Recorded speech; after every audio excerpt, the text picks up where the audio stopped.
उत्तर प्रदेश इसलिए महत्वपूर्ण है क्योंकि लोकसभा चुनाव में जिस तरह के नतीजे आए, जो कि अपेक्षित नतीजे भारतीय जनता पार्टी के लिए नहीं थे, तो उसके बाद वापसी का प्रयास कर रहे हैं। वहीं झारखंड और महाराष्ट्र दोनों जगह की सियासत अपने आप में बड़ी दिलचस्प है। बहुत सारे धड़ों पर यहाँ पर जो है राजनीति की धुरियाँ देखने को मिलती हैं। जैसे कि हम महाराष्ट्र के विषय में बात कर रहे थे, तो कैसे अजीत पवार को लेकर अभी से पोस्टर उनके समर्थकों ने लगा दिए हैं, तो सीएम पद को लेकर एक खींचतान रहेगी। वहीं झारखंड की भी स्थिति कुछ कुछ यही रह सकती है। इस सबके बीच में कांग्रेस नेता नाना पटोले ने कहा है कि बीजेपी के कई नेता एकनाथ शिंदे का विरोध कर रहे हैं, वो नेता हमारे संपर्क में हैं। काउंटिंग सेंटर पर हमारी तरफ से नज़र रखी जा रही है, जो भी गाड़ियां स्ट्रांग रूम के पास से गुजर रही हैं वहां पर भी ध्यान रखा जा रहा है। हमारे कार्यकर्ता ग्राउंड पर मौजूद हैं, जिससे ईवीएम मशीन से कोई भी छेड़खानी ना हो। राज्य में हमारी सरकार बनेगी, सर्वे पर हमको भरोसा नहीं है। देखो, अभी कल काउंटिंग है और काउंटिंग की जो भी प्रक्रिया होती है, जो चुनाव आयोग ने जो सिस्टम लगाई है, उसके आधार पर ये सब बराबर होना चाहिए। वो हम हमारे उम्मीदवार को और जिला अध्यक्ष को हम सूचना कर रहे हैं। अभी 1 बजे वीडियो कॉन्फ्रेंस है, उसमें हम सब सूचना देंगे, क्योंकि थोड़ी भी वहाँ पे गड़बड़ हो गई तो वो फिर आपने देखा होगा कि जीता हुआ इलेक्शन हारा जाता है। तो इसलिए हम पूरी उसमें पूरी सतर्कता से ये कल के काउंटिंग में नजर बना के रखें।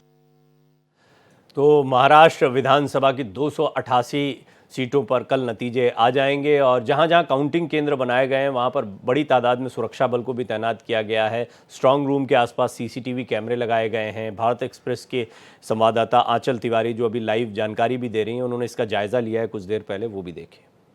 महाराष्ट्र में कल विधानसभा चुनाव के नतीजे आने वाले हैं, लेकिन उसके पहले जहां जहां स्ट्रांग रूम है वहां पर मुंबई पुलिस की तरफ से सुरक्षा बढ़ा दी गई है और निगरानी रखी जा रही है। इस समय हम धारावी विधानसभा मतदार संघ के बाहर मौजूद है और वहां की तस्वीर दिखा रहे हैं। अंदर ईवीएम मशीन रखा हुआ है।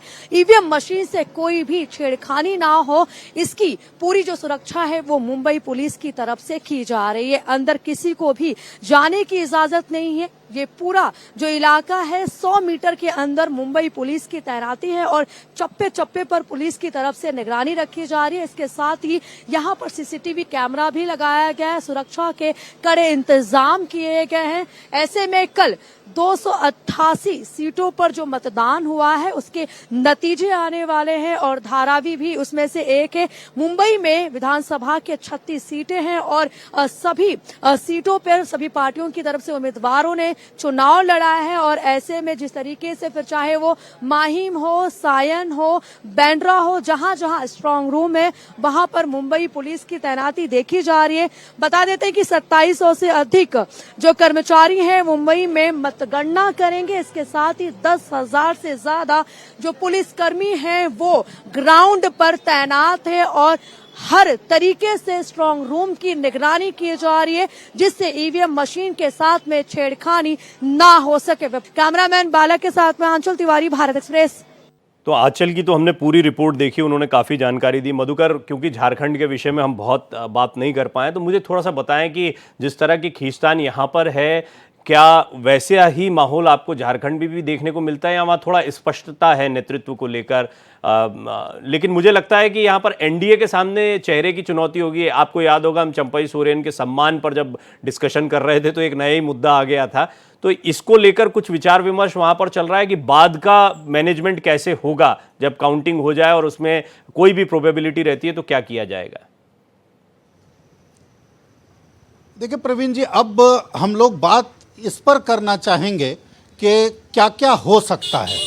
जो होने की बात है उसमें कई चीज़ें हो सकती हैं। सबसे पहले जो आपने सवाल किया कि आखिर बहुमत किसको मिलेगा या उसको लेकर के पार्टियों का कॉन्फिडेंस लेवल क्या है। सबसे बड़ी बात है कि बीजेपी का कॉन्फिडेंस लेवल बहुमत को लेकर के यही है कि बहुमत तो सबसे बड़ी पार्टी के रूप में तो बीजेपी बनेगी। अब क्या क्या हो सकता है इस पर हम लोग बात कर रहे हैं। तो सबसे बड़ी पार्टी के रूप में बीजेपी तो बनेगी ही।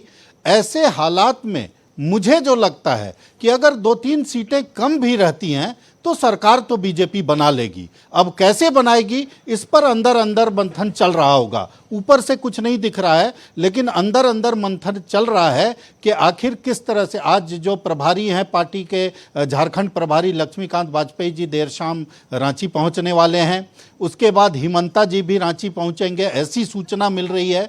हालांकि शिवराज जी से कल मेरी बात हुई, उन्होंने कहा मेरा काम अब हो गया है। तो जो वाला काम कल के बाद शुरू होता है, हमारे दर्शक उस इशारे को समझ रहे होंगे, वो वाले काम में शिवराज जी बहुत फिट भी नहीं बैठते। इसीलिए जो लोग फिट बैठने वाले लोग हैं उन लोगों का जमावड़ा जो है वो धीरे धीरे हो रहा है, और ये जमावड़ा बताता है कि चीज़ें दुरुस्त करने की कवायद पूरी तरह से चल रही है। रही बात जो आपने कहा चंपई सोरेन को लेकर के, एक बात जो अमित शाह जी ने कही थी सम्मान देने की बात, उस सम्मान में हम लोगों ने उस बात को चुनावी प्रचार प्रसार के परिप्रेक्ष्य में पकड़ा था, लेकिन मुझे नहीं लगता है कि चंपई सोरेन को मुख्यमंत्री का चेहरा के रूप में बीजेपी सामने लाने की बात करेगी। मुझे ये थोड़ा सा मतलब व्यवहारिक नहीं लगता है, क्योंकि सम्मान देना अलग बात है। अरे मुख्यमंत्री पद से हटने के बाद तो चंपई सोरेन कैबिनेट मंत्री रह के भी सम्मान पा रहे थे जेएमएम में, तो ऐसी बात नहीं है कि उनको कैबिनेट मंत्री बनाया जाएगा तो उनका सम्मान नहीं होगा। पार्टी में सम्मान हुआ है, तमाम जगहों पर उन्होंने सभाएं की है, उनके लिए हेलीकॉप्टर से जाके सभाएं की है। झारखंड मुक्ति मोर्चा में रहते हुए वो उस तरह से स्टार प्रचारक के रूप में नहीं थे। तो ये तमाम बातें हैं, और जिस तरह से ये कहा जा रहा है कि बाबूलाल मरांडी को जिस तरह से शुरुआती दौर से ही एक चेहरे के रूप में अंदर अंदर बीजेपी सोच रही है, तो वैसी हालत आज तक भी दिखाई दे रही है।